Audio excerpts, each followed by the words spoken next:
I was scraping the last bite of my late wife's Sunday meatloaf off the plate when I heard it, my own son Marcus, saying I was too much to handle, and it was time to put me in a care home. Those words didn't just sting, they carved through me like a blade. After all the years I worked 2 jobs, paid his college, and buried my wife alone, that's what I'd become, a burden. I looked at Lillian's picture beside the Bible and swore one thing: they won't decide how my story ends. Before I continue, subscribe and tell me where you're watching from. Justice is coming. The silence in my house that night was the kind that pressed on your chest until breathing felt like work. Atlanta had gone to sleep outside my window, but my mind wouldn't stop replaying Marcus's voice. It's time to put Dad in a care home. Every word hit harder than the last. My son, the same boy who used to fall asleep on my lap during Sunday service, who used to run to me when thunder scared him, had just erased me like a bill he didn't want to pay. I sat in my recliner, the one Lillian used to tease me about because it squeaked every time I leaned back and stared at the wall where her picture hung. The light from the street lamp caught her smile, and for a second it felt like she was still here, still humming those soft gospel tunes while stirring her sweet tea. She used to say, "Ain't no pain like family turning cold, Rob." That's the one that chills your bones. I never knew how right she was until tonight. I looked around the room. The air smelled faintly of her lavender candles, the ones she kept burning even when the Georgia heat made it unbearable.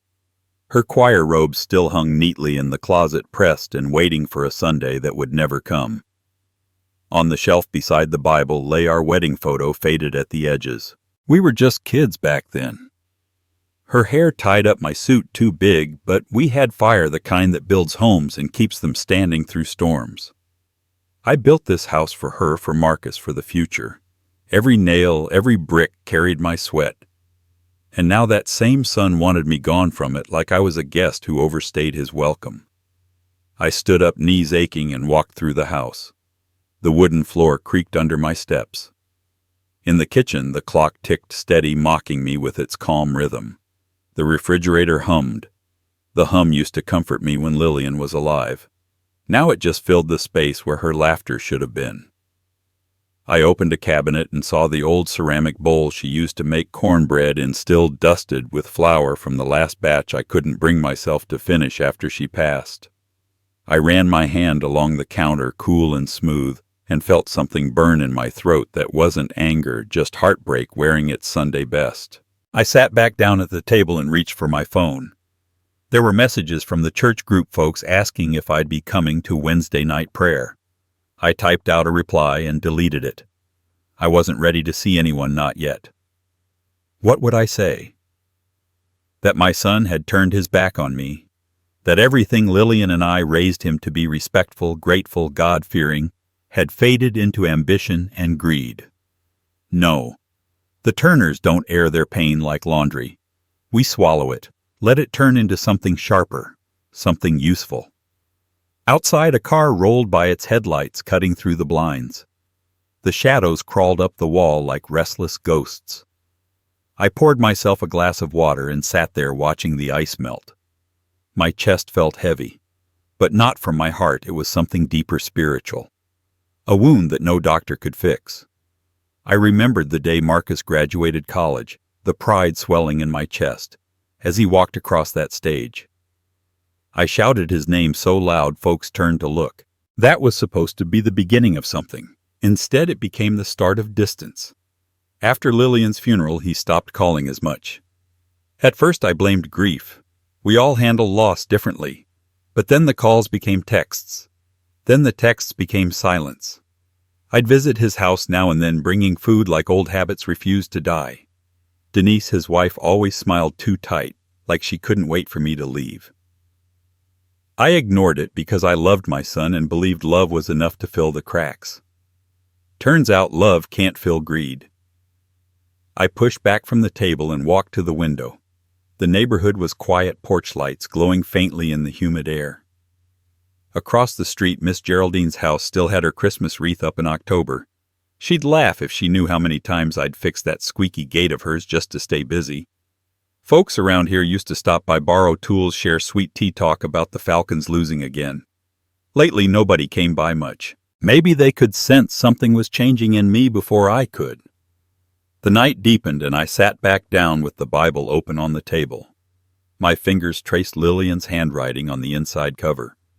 She'd written, "Love is a seed, Rob, but if you don't water it with truth, it'll die." I closed my eyes and prayed.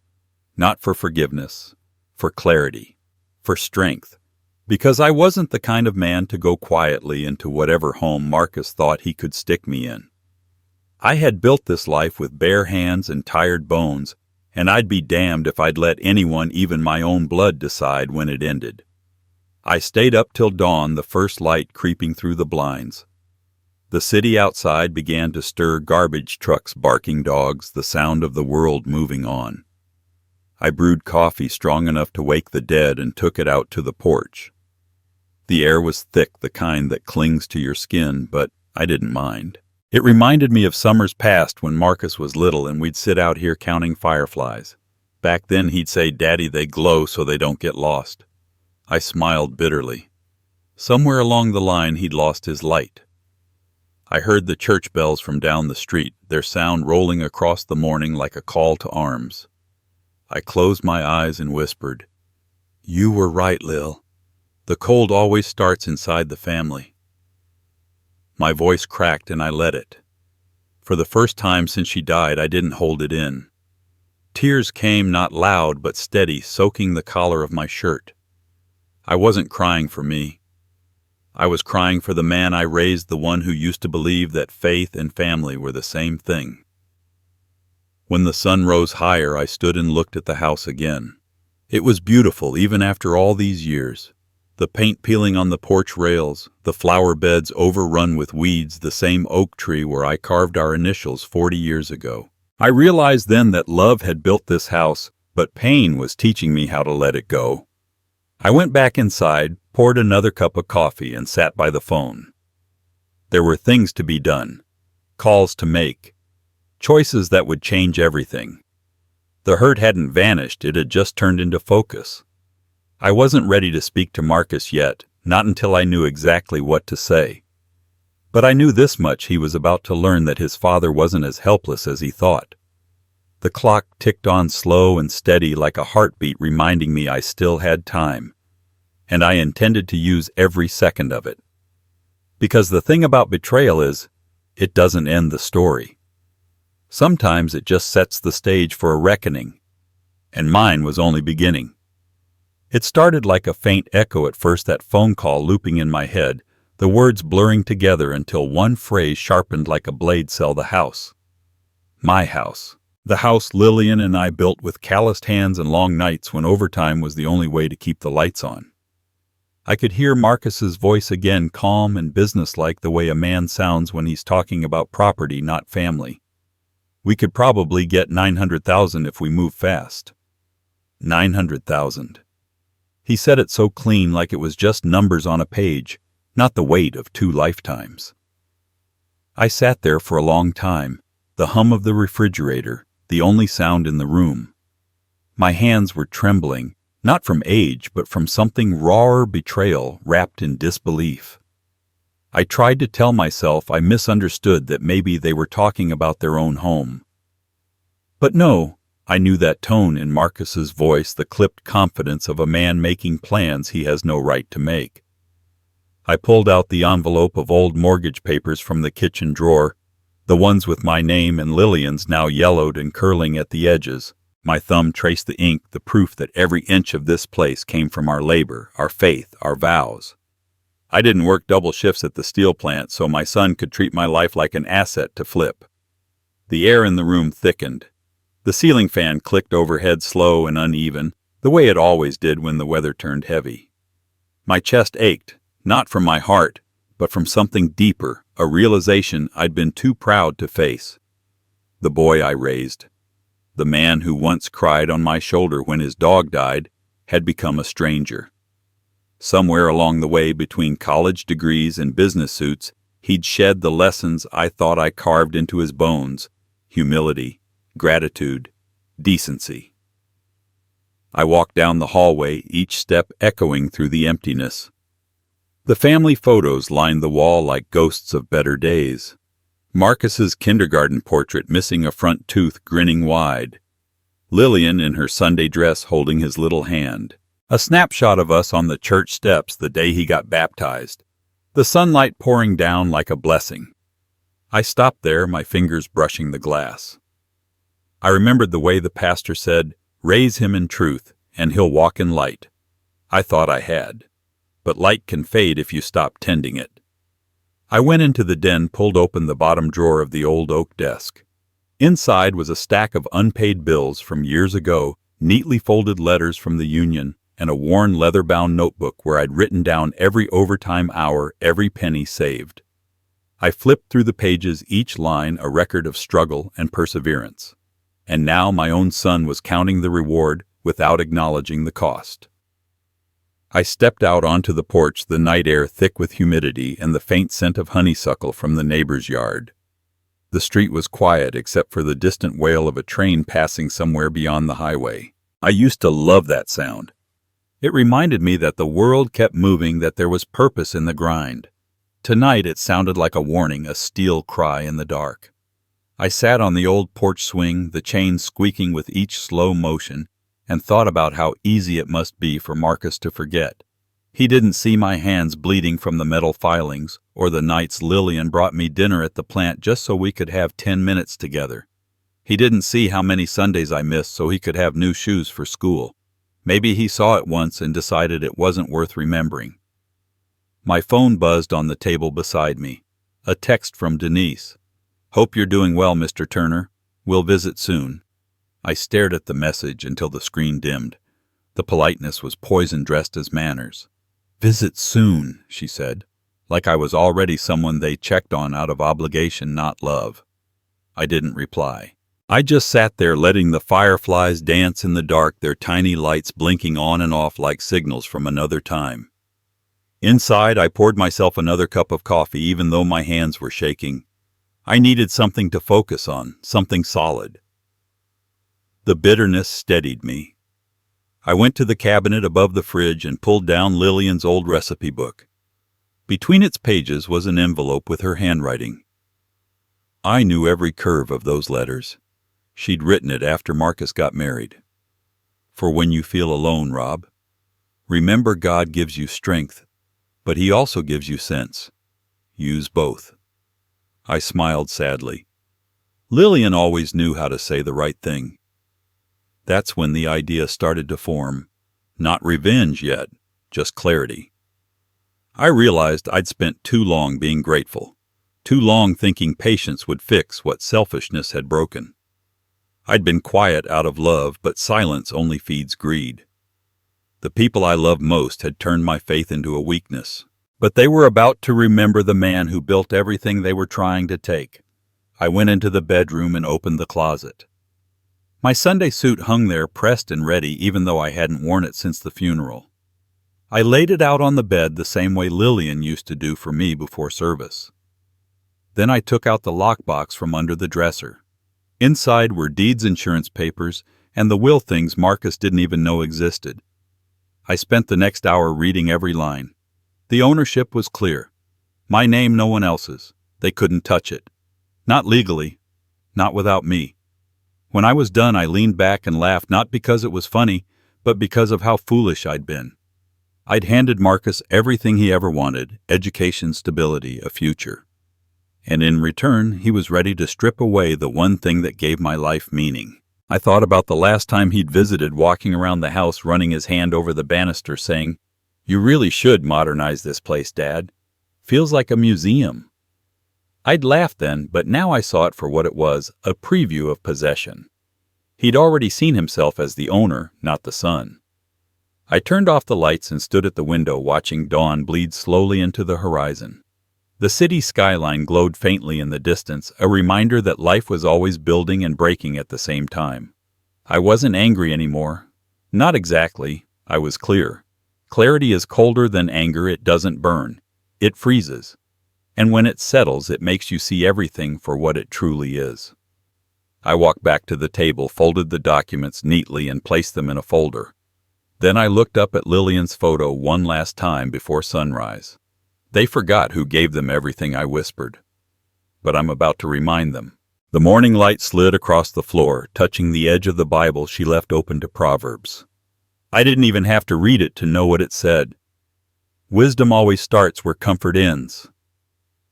I closed it gently and poured myself another cup of coffee, feeling something new rise inside me. Not bitterness, not fear, but purpose. Because the moment you realize your own blood can betray you for profit, you stop being their victim. You become the test they never expected to fail. And I was ready to start grading. I walked through the house as if I were tracing the edges of an old wound, one that had never really healed. The late afternoon sun came in through the kitchen window, slanting across the counter where Lillian used to roll out dough for her sweet potato pies. The smell wasn't there anymore, but somehow the memory of it still clung to the walls, warm cinnamon nutmeg, and that faint hint of vanilla she always swore was her secret. Every Thanksgiving she'd hum old hymns under her breath, the kind that rose up from the soul and carried through the house. I could almost hear her again, her voice blending with the sound of the radio playing Al Green, her laughter floating between verses. I leaned against the counter, closed my eyes, and let the ache wash over me. It was a good pain, but it was still pain. From the kitchen I stepped out to the porch, the boards groaning beneath my feet. That porch had seen more truth than any church pew in the county. The deacons used to gather here after Sunday service, ties loosened voices low, sipping sweet tea as we talked about life and loss, and how to keep our young folks out of trouble. We'd laugh, argue, sometimes pray when the talk got heavy. Lillian would bring out a tray of cornbread muffins, pretending not to listen, but she always did. She knew how to let men talk without letting them get too far off track. When she passed, they still came for a while out of respect, I suppose. But after a few months, the porch went quiet. Just me, the swing, and the creak of the chain keeping rhythm with the crickets. I looked down at the porch rail where Marcus carved his initials when he was 10. I'd been furious that day, made him repaint the whole thing, but I never sanded it down. You could still see the faint grooves under the new coat of paint. Now it felt like a scar, a reminder that once upon a time he belonged here. I ran my hand over it and thought about how something so small could carry so much weight. Out back, the grass had grown wild around the old swing set, the same one Marcus used to beg me to push him higher on until Lillian would holler from the kitchen, telling us to stop before somebody broke a bone. The neighborhood kids used to crowd the yard chasing fireflies, knocking over my tools, leaving muddy handprints on the fence. I used to get mad, but secretly I loved it. The sound of their laughter made the place feel alive. Now the only sound was the wind brushing through the oak tree we planted the year Marcus was born. It had grown tall, strong, and stubborn, just like I once hoped he'd be. I stood there watching the leaves shift in the wind, golden light flickering through the branches. I thought about how time changes everything. That same yard had seen birthday parties, barbecues, baptisms, and funerals. Life and death had danced across this ground so many times I couldn't tell where one ended and the other began. And yet the house stood, solid, faithful, like an old soldier refusing to fall. I walked back inside and stopped at the hallway where Lillian's quilt hung. She made it during the summer of '92 when the heat was so bad we had to keep the windows open at night just to breathe.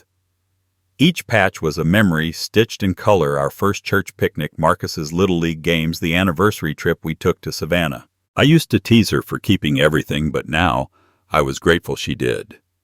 Every piece was a story, a heartbeat trapped in fabric. I ran my fingers over the stitching and felt her there, quiet but present, as if she were whispering, "Don't let them take what we built."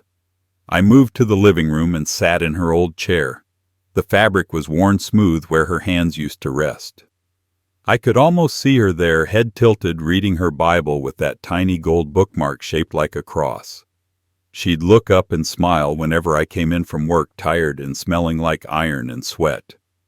"You're home," she'd say, like those two words were enough to make the world right again. And back then they were. Now the word home felt fragile, something that could be stolen with a single signature. I got up and walked to the fireplace. The mantel was still lined with photos. Lillian's smile, Marcus's graduation, our wedding day.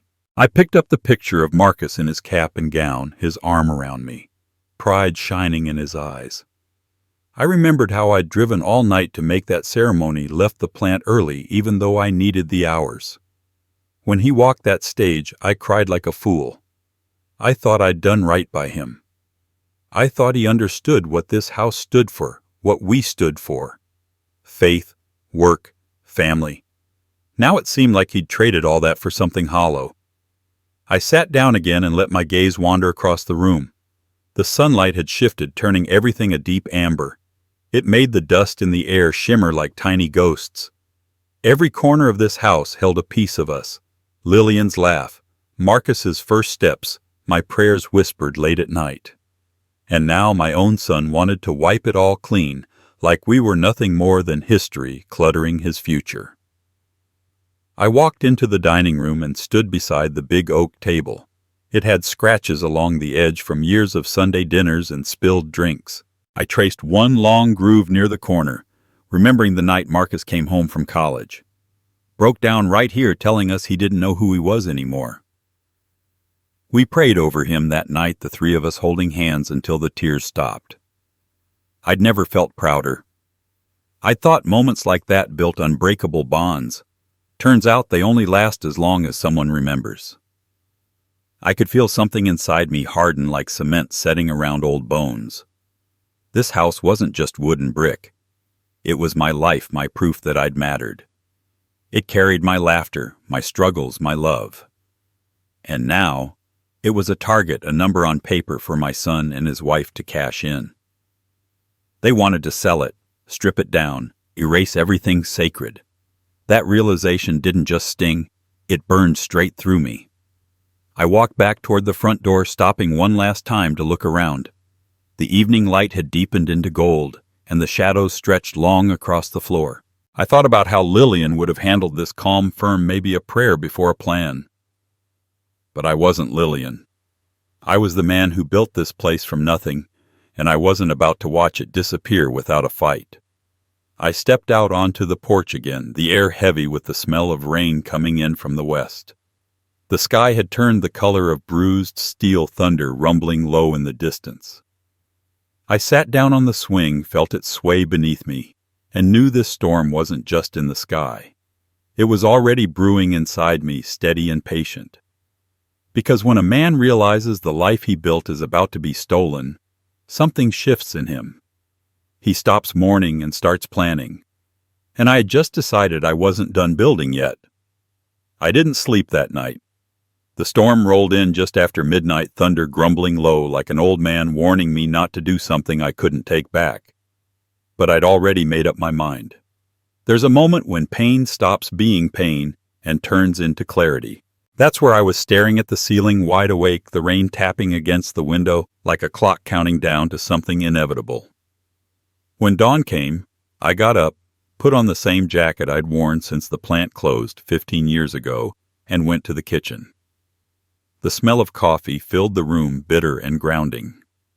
I poured a cup, opened Lillian's Bible on the table, and watched a small card slip from between the pages. It was yellowed around the edges, her handwriting curling across the top. If anything happens, call David. I remembered him instantly. David Coleman, our family lawyer, the same man who'd sat with us after the accident that took her brother's life. He was a good man, soft-spoken, steady, a member of our church back in the day. I held that card for a long minute, feeling Lillian's presence in it like she'd left me one last nudge from beyond. The rain had eased to a drizzle by the time I stepped outside. My old Chevy waited under the carport, the same one Marcus used to beg me to drive when he was 16. It coughed to life on the third try, the engine grumbling, but loyal like everything else I'd built with my hands. The road to downtown Atlanta was quiet, slick with rain. The wipers beat slow and steady, and every now and then I caught my reflection in the windshield. A tired man, but not a broken one. By the time I reached David's office, the city was waking up. Streetlights flickered off, and folks with umbrellas hurried past storefronts like they were running from their own regrets. I parked across the street and sat there for a moment staring at the brick building. The same one I'd visited decades ago with Lillian when we first signed the deed to the house. I remembered how she squeezed my hand that day, whispering, "This is our promise, Rob. Something that's ours forever." I took a deep breath and stepped into the rain. Inside the office smelled of old books and fresh coffee. David looked older. Gray hair, reading glasses low on his nose, but his eyes were the same calm, watchful kind. "Rob Turner," he said, standing to shake my hand. "It's been too long." "Too long," I replied, forcing a smile. "You still keeping sinners and fools out of trouble." He chuckled, motioning for me to sit. "Trying to. What brings you in?" I didn't waste time. I told him everything. About Marcus, about the call, about how they were already planning to sell my house. My voice didn't shake once. I laid it out plain, just like I used to when giving orders at the plant, short, sharp, deliberate. He listened without interrupting, hands folded on the desk, the ticking of his office clock filling the spaces between my sentences. When I finished, there was a long silence. He leaned back in his chair, sighing through his nose. "You know, Rob, I've seen greed tear apart more families than divorce ever could." He opened a drawer, pulled out a file, and flipped through it. "Let's see what we're dealing with." He found the deed faster than I expected. When his eyes scanned the paper, a slow smile crept across his face. "It's in your name only," he said. "Lillian didn't add anyone else before she passed. Legally, that property is 100% yours. Your son can't touch it without your consent." I felt something shift inside me. Relief, yes, but something stronger too. A hard calm settling where grief had been. "So if I want to sell it," I said quietly, "no one can stop me." He shook his head. "Not a soul." I leaned back, the chair creaking under me, and stared at the ceiling for a moment. The fluorescent light buzzed overhead, harsh and steady. When I looked back at him, I could feel my jaw tighten. "Then let's sell it," I said. "But not their way. My way." David studied me for a long second. "You sure about this?" "Once it's done, there's no going back." "I've been going back my whole life," I said. "Time to move forward." He nodded slowly, the corners of his mouth tightening like he understood more than I was saying. "All right then, I'll start the paperwork. You want me to keep it quiet?" "As quiet as the grave," I said. "They don't need to know until it's over." We spent the next hour going over details, signatures, notarizations, market listings. The kind of stuff I used to ignore when Lillian handled it all. Now every line, every number felt personal.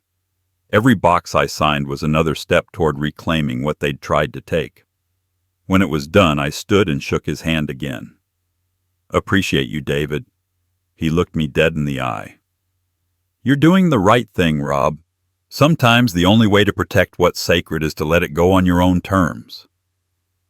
Outside, the rain had stopped and sunlight was breaking through the clouds, turning the wet pavement to gold. I stood there for a while, breathing in the clean air, feeling something close to peace for the first time in weeks. Then I climbed back into the truck and started the engine. The road home stretched out ahead of me, slick but shining. As I drove, I passed the church where Lillian used to sing in the choir. The doors were closed, but I could almost hear her voice rising above the organ. I slowed down, rolling past the front steps, remembering the last time she sang "His Eye is on the Sparrow." She'd looked right at me in the crowd, and even now I could still see that spark in her eyes, the same spark I felt burning in my chest. Back home, the house looked different. Not because it had changed, but because I had. I parked the truck, sat there for a moment, and looked at it like a man studying the battlefield before the first move. The siding needed paint, the porch swing leaned a little to one side, the yard had gone to weeds, but it was still mine. Every flaw was proof of life lived, love spent, battles fought. I stepped inside, the smell of old wood and rain greeting me like an old friend. I walked to the mantel, picked up the photo of Lillian, and set it gently back down. "We're going to do this right, baby," I whispered. "They won't see it coming." The clock ticked in the silence. Outside, thunder rumbled one last time in the distance, rolling away toward the hills. I poured myself a drink. Not whiskey, just sweet tea the way she used to make it, and sat by the window. The light was soft now, fading into evening. My reflection stared back at me from the glass, older, harder, but certain. They thought they were playing a game of inheritance of patience, but they'd forgotten who taught them how to play. I wasn't just a man holding on to the past. I was about to write the ending to this story myself. And this time I wasn't asking for forgiveness. I was asking for silence. Because silence is where the reckoning begins. The morning I decided to let the house go, the air felt different. Still heavy, almost sacred. The kind of stillness that only comes right before change. I woke before sunrise, the sky outside pale gray and bruised with the promise of rain. The house was silent the way it always was now, but for once the silence didn't hurt. It just waited. I slipped on an old flannel shirt, brewed a pot of coffee, and stood in the kitchen listening to the slow drip of the machine. The smell filled the air, rich and earthy, grounding me in the present. This was the last day I'd call this place mine, and I wanted to feel every second of it. I started cleaning from the back of the house forward. It wasn't about dust or clutter. It was about respect. Each room had held a lifetime, and I wasn't about to leave it behind like it didn't matter. I swept the floors, wiped down the counters, polished the old dining table until it gleamed in the morning light. The rag in my hand smelled faintly of lemon and memory. Every stroke of my arm felt like a goodbye that didn't need words. I hummed under my breath the same gospel tune Lillian used to sing when she cleaned the one about grace carrying you through storms. Funny thing was, it didn't sound like mourning anymore. It sounded like release. The bedroom was hardest. Her side of the bed still looked the same. I'd never been able to sleep on it since she passed. Her jewelry box sat on the dresser, small and carved from walnut, a little faded around the edges. I opened it slowly, the hinges creaking like they remembered her too. Inside, her wedding ring caught the light. I picked it up, rolled it between my fingers, and smiled. "You taught me to stand tall, baby," I whispered. "I'm just doing it one last time." I slipped the ring into my pocket, not to sell, not to give away, just to carry. By mid-morning, the house was spotless. The floors gleamed, the curtains were open, and sunlight spilled through the windows like a benediction. I sat down at the kitchen table, spread out my papers. The deed, the bank forms, the letter David had sent confirming the sale details. $890,000. It was more money than I'd ever seen in one place. But it didn't feel like wealth. It felt like freedom measured in numbers. I looked around the room one last time. The walls had seen laughter and shouting, prayer and silence. They had seen a man become a husband, a father, and then something else entirely, a survivor of both love and betrayal. When David's assistant arrived with the final documents, I signed each page carefully, making sure every letter of my name was clear. My hand didn't tremble. When I was done, I placed the pen down, exhaled, and leaned back in my chair. The sound of my own breath filled the space, soft but steady. I'd expected to feel anger, maybe even guilt, but what came instead was peace. Not the kind you pray for in desperation, but the kind you earn when you finally stop asking for permission to live your own life. The closing went quickly. The buyers, a quiet couple from Charleston, barely spoke. I liked that. No small talk, no questions about why I was selling. They saw the house for what it was, solid, honest, built by hand. When they left, I stood in the doorway watching their car disappear down the street. For the first time in years, I didn't feel left behind. I felt ahead. I spent the rest of the afternoon packing what little I was taking with me. The family photo albums went first, wrapped in a blanket, and placed gently in the passenger seat of the truck. Lillian's Bible went next, along with the jewelry box and a small wooden cross from the churchyard. Everything else, furniture, tools, dishes, I left behind. Let them belong to someone new. Houses are meant to be lived in, not owned forever. When I walked through the living room one last time, I caught my reflection in the window. The man staring back wasn't the same one who'd been broken by his son's voice on the phone. That man had been drowning in silence, waiting for someone to remember him. The man in the window looked older, sharper and alive in a way grief had tried to take from him. I stepped out onto the porch as the sky turned gold with evening light. The air smelled of rain again, and a warm breeze carried the faint scent of honeysuckle. I leaned on the rail, watching the street. The neighborhood kids were playing ball in the distance, their laughter echoing through the block. I used to watch Marcus play like that, fearless and wild. The memory should have hurt, but it didn't anymore. It just reminded me of what love once felt like before it got complicated. I took one last look around. The porch swing creaked softly, swaying in the wind. The oak tree in the yard rustled like it was saying goodbye.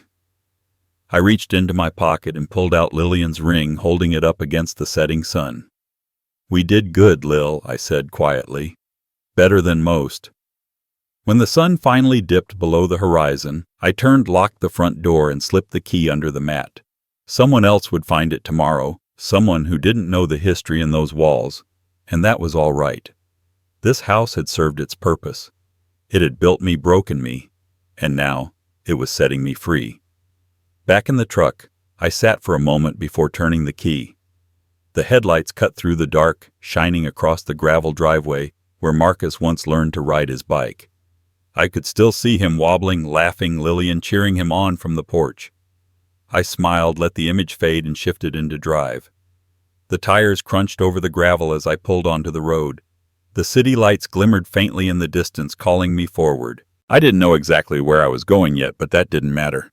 Maybe somewhere quieter. Somewhere near the coast where the air smelled like salt and forgiveness.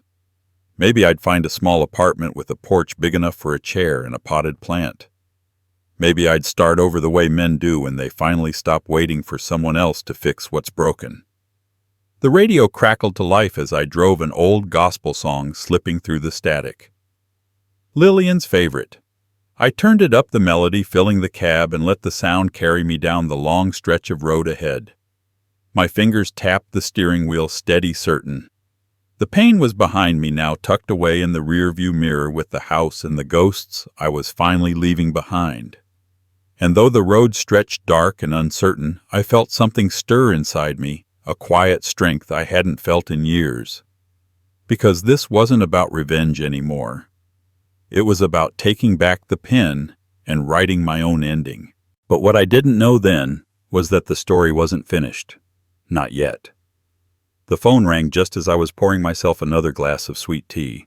The sun was dipping low behind the trees, throwing long orange streaks across the walls of my new apartment. I almost didn't answer. The number was familiar but distant, the kind of call that carried weight before a word was even spoken. I picked it up anyway, curiosity tugging harder than caution. "Hey, Dad," Marcus said, his voice bright and syrupy like honey masking poison. I could hear the hum of traffic and ocean waves behind him. Miami, where he and Denise had gone to celebrate their so-called success. "How you been holding up?" "I'm fine, son," I said, steady as a preacher on Sunday morning. "How's the weather down there, beautiful?" he said, that fake cheer slipping through the line. "We've been thinking about you, you know. Denise found this really nice place in Decatur.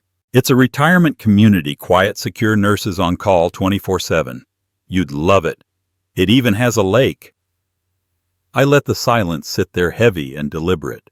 I could almost picture him on some balcony, phone in one hand, cocktail in the other, rehearsing this little speech like it made him a good son. "That's mighty kind of you," I finally said, my tone soft but cold underneath. "You've really thought this through, huh?" "Of course," he said, relief bleeding into his voice. "We just want what's best for you. You'll have people around, real care. You won't be alone all the time." I looked around the apartment, sunlight touching the edge of Lillian's picture on the mantel. Alone didn't bother me. I'd rather be alone with peace than surrounded by people who wanted to bury me alive. "That's thoughtful," I said. "I've actually been working on something myself. Got a surprise waiting for y'all when you get back." He laughed, a quick, nervous sound. "A surprise?" "What kind you'll see," I said. "It's something I've been meaning to do for a while." He hesitated just long enough for me to know he didn't trust my tone. "Well, okay, that sounds great, Dad. We'll stop by when we're back in town. Maybe we can all talk then. I'll be looking forward to it," I said, my voice smooth as glass. "Safe travels, son." When the call ended, I stood there for a long time staring at the phone. The smile never left my face, but it didn't reach my eyes. The air in the room felt different, thicker somehow. That was the thing about calm. It wasn't peace. It was the pause between lightning and thunder. I set the glass down, the ice clinking like a clock ticking towards something I couldn't stop now. The papers were already signed, the money already transferred. The house was gone, the deed no longer mine. Every trace of my name on that property had been erased before Marcus could even realize what was coming. I imagined his face when he'd pull into the driveway expecting home and find strangers living there. The thought didn't bring me joy exactly, but it did bring balance. Justice rarely comes with celebration. It comes with silence. I stepped out onto the balcony. The city hummed below, traffic rolling like distant thunder. Atlanta was alive, indifferent, its heartbeat steady while mine pounded against my ribs. The evening air was heavy with the scent of rain and gasoline. I leaned against the rail, letting the breeze move through me, and thought about how far this had all come. A father, a son, and a house full of ghosts. I'd given Marcus everything, my time, my money, my faith. He'd taken all of it and asked for more. He mistook my patience for weakness, my silence for surrender. What he didn't know was that I'd been preparing for this moment long before he ever picked up the phone. Inside, the apartment glowed with warm light. Lillian's Bible sat open on the counter, the verse underlined in her neat cursive, "A wise man keeps his temper until the right time." I traced my fingers over the ink and smiled. The right time was close now. I could feel it in my bones, old and sure. That night I couldn't sleep. I sat in the chair by the window watching lightning flash somewhere beyond the city. Every strike lit the sky for just a second, like God taking photographs of everything men tried to hide. I wondered what Marcus was hiding right now. Guilt, fear, maybe even the first flicker of suspicion. He'd think he was in control until the ground disappeared beneath him. People like him always did. When the first drops of rain hit the window, I got up and made a list. Not of things to take, but things to remember. The people who helped me, the lessons learned, the moments that broke me and built me again. At the bottom of the page, I wrote one word: done. Then I folded it neatly and tucked it into Lillian's Bible. The next morning the storm passed, leaving the city washed clean. I made breakfast, eggs and toast, just enough to keep my hands busy. The quiet was deep, but not empty. It felt like standing in a church before the choir begins. Anticipation hung in the air. By noon I'd packed everything that mattered into the back of my truck. The rest, furniture, clothes, dishes, I left behind. I had no reason to cling to things anymore. My life had already been reduced to its essentials: my faith, my dignity, and a plan I wasn't about to explain to anyone. Before I left, I called David Coleman. "It's done," I said simply. "Good," he replied. "You ready for what comes next?" "I've been ready since the first time my son forgot to call me Dad," I said. "I just needed the world to catch up." He didn't argue. "Keep your head high, Rob. Sometimes doing the right thing looks like revenge to the wrong people."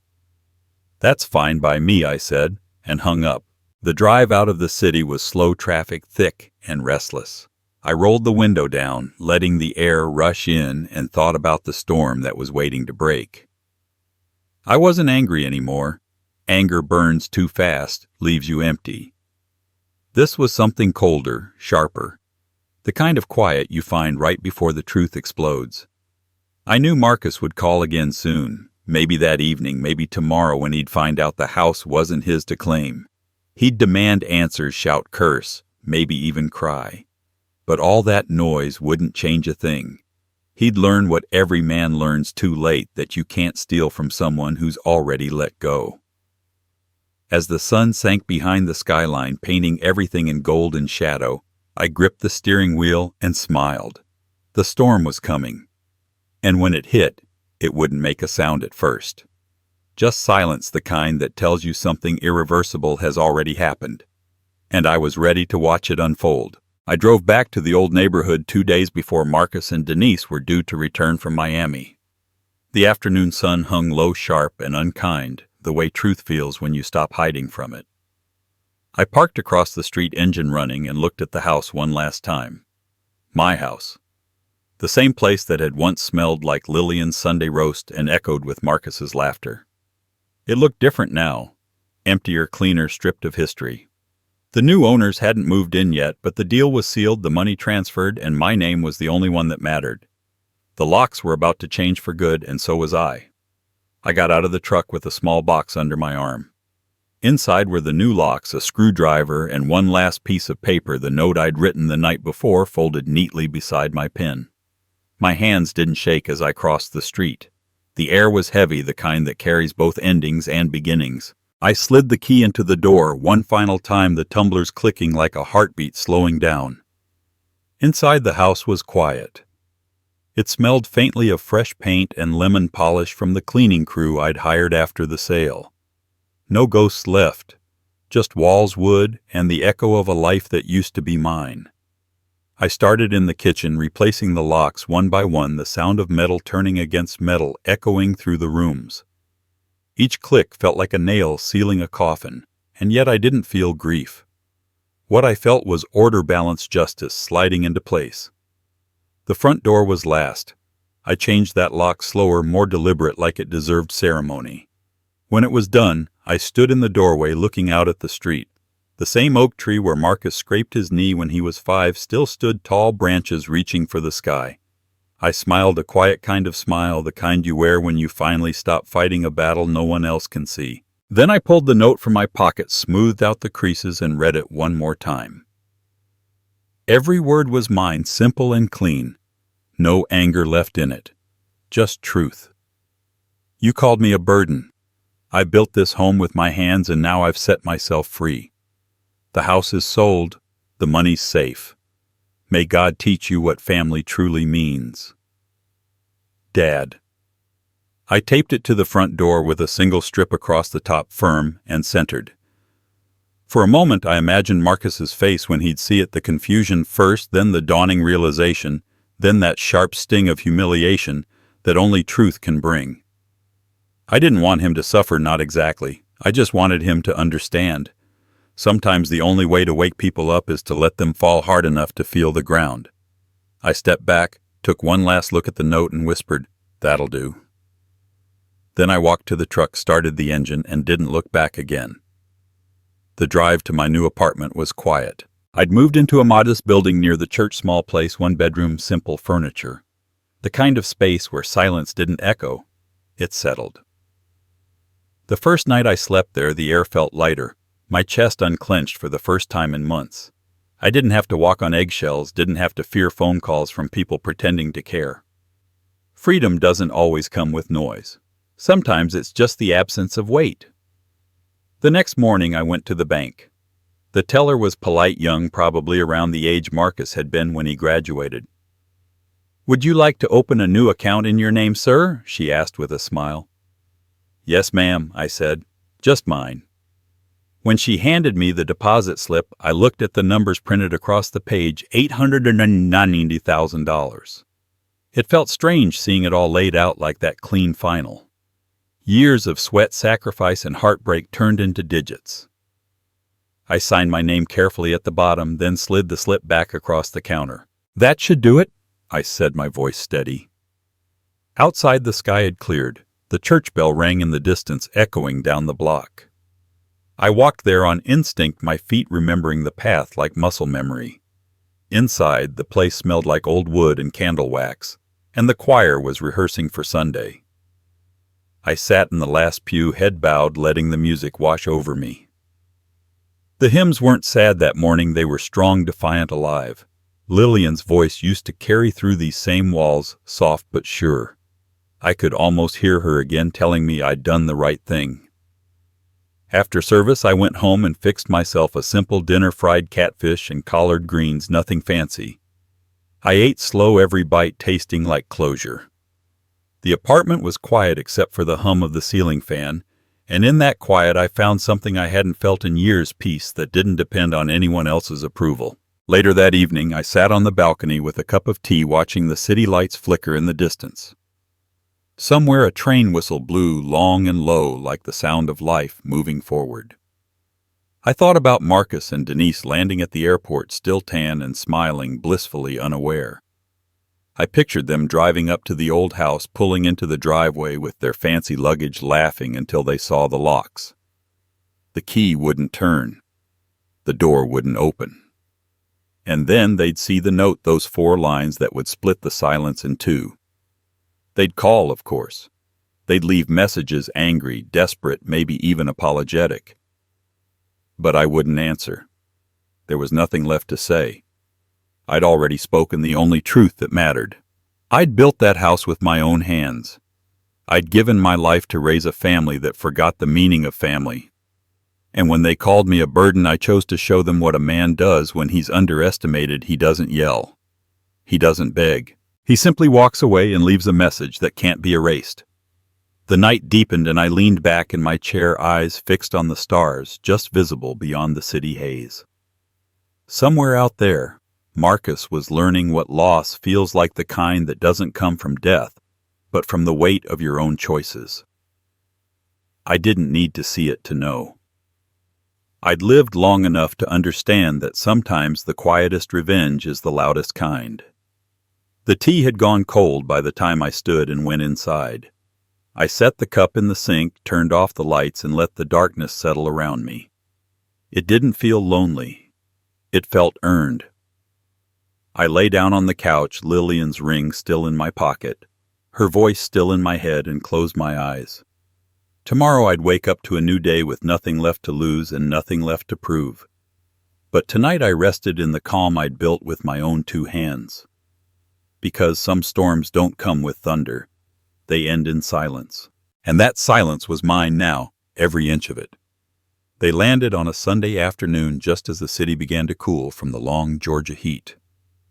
I knew the moment they touched down. Marcus was predictable that way. He'd text a few minutes after every flight, trying to sound like a caring son. This time the message never came. I didn't need it. I already knew where they were going. By the time the airport traffic slowed, I had the live feed open on my phone, the small camera I'd installed weeks ago, pointing straight at the front porch of the house that was no longer theirs. The camera had been my quiet insurance policy, tucked beneath the light fixture where no one would ever think to look. It had watched everything: the cleaners scrubbing the walls, the movers carrying out furniture, the final coat of paint drying under the new locks. Now, as the feed flickered to life, it framed the scene I'd been waiting for: my son and his wife pulling into the driveway of a dream that no longer belonged to them. Marcus climbed out first, still in his travel clothes, a designer bag slung over his shoulder. Denise followed, her sunglasses too big for her face, her phone already in her hand.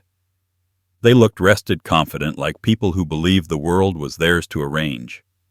I watched as Marcus reached into his pocket, pulled out his old key, and walked to the door.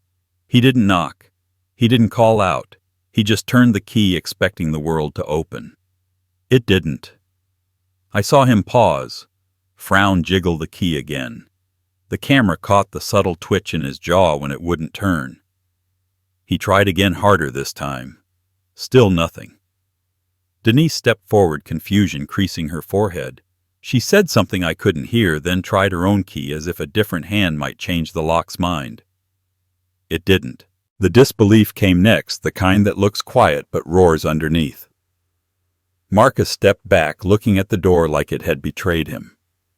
He called my name just once, sharp and impatient.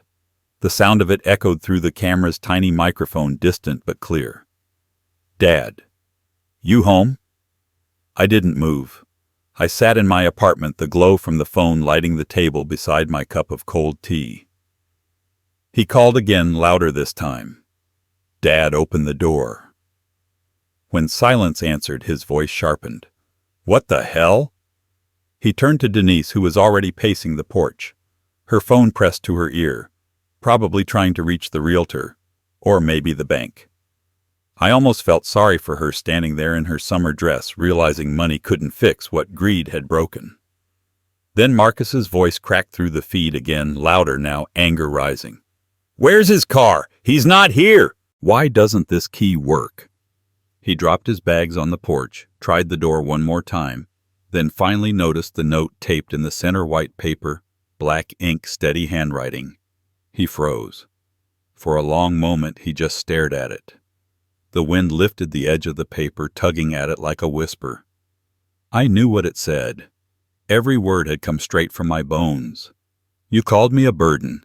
I built this home with my hands, and now I've set myself free. The house is sold. The money's safe. May God teach you what family truly means." Dad. He read it once, then again, his lips moving as if saying the words out loud might change them. Denise stepped beside him, reading over his shoulder. Her hand flew to her mouth. Marcus crumpled the paper in his fist, then hurled it into the yard. I could hear him shouting even without sound, the rage visible in every line of his body. Denise tried to calm him, but he shoved her hand away. For the first time in years, he looked small, like a boy, again, lost and furious at a world that refused to bend to him.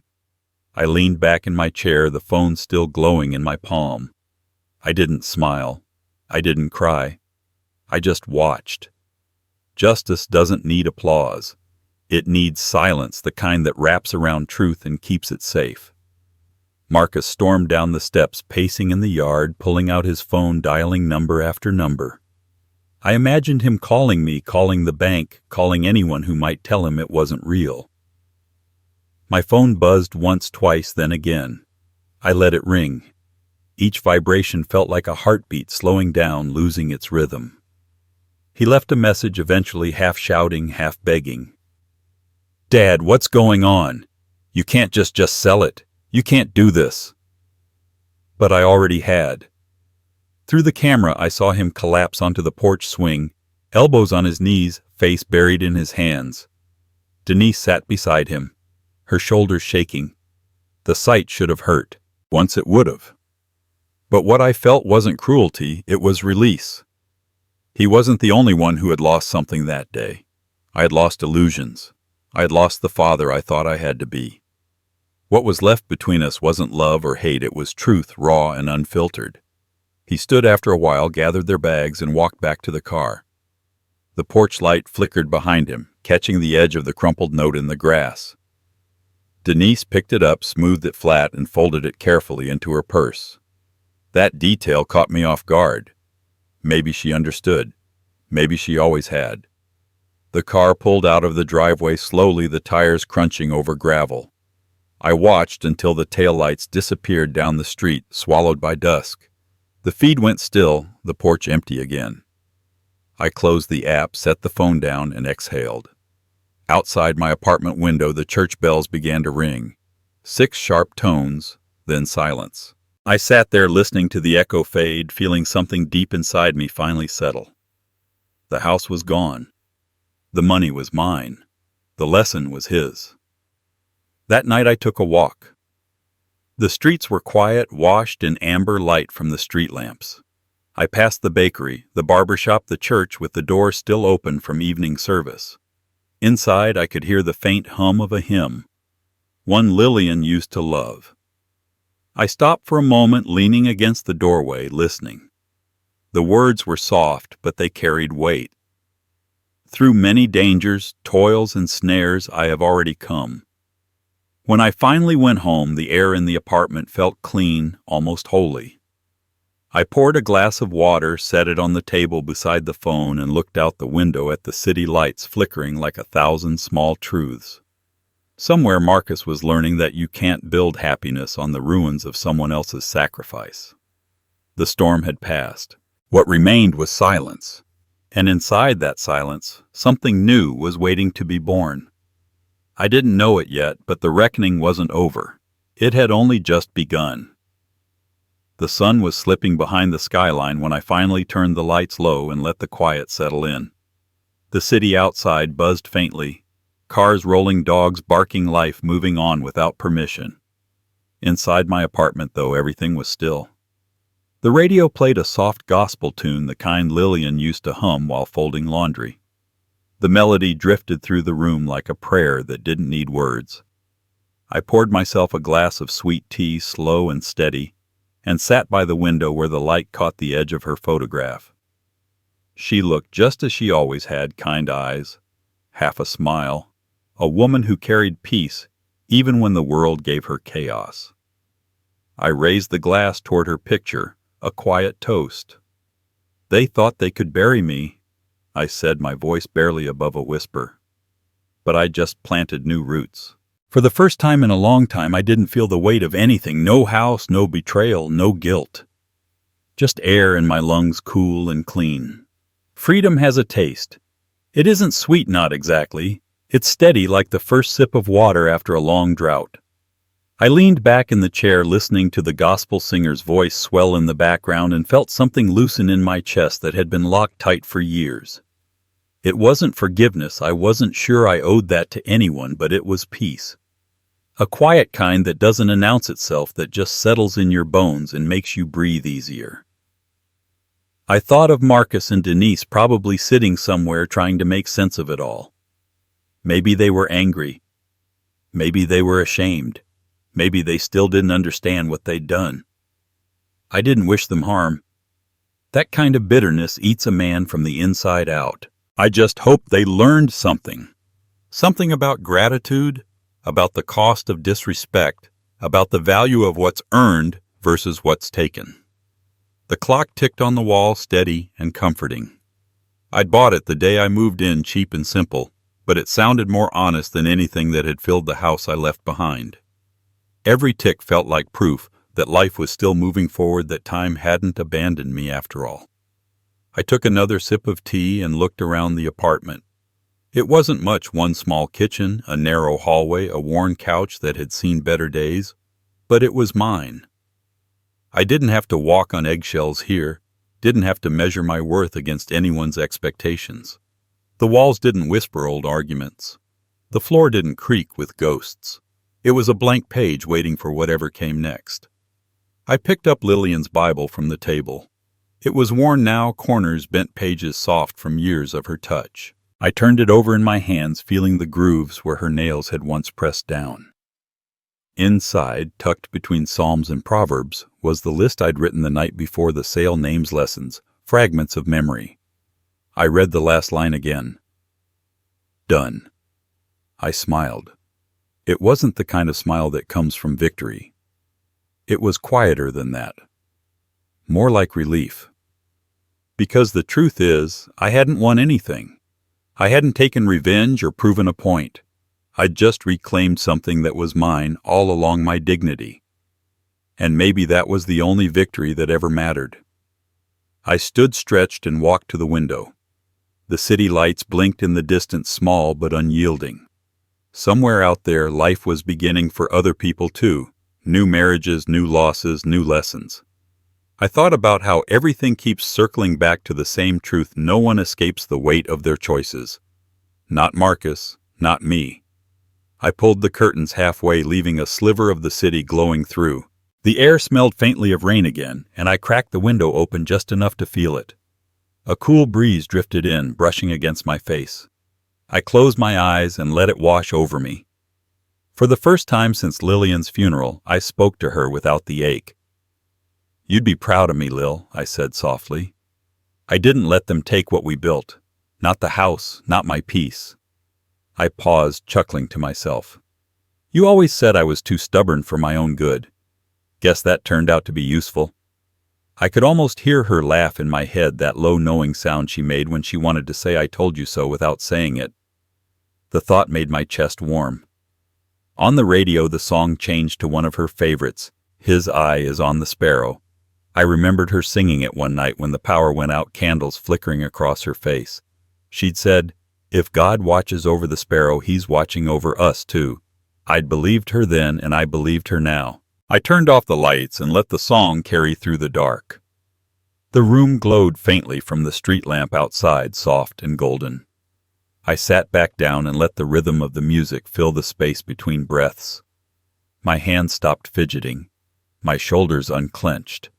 I wasn't waiting for the phone to ring anymore.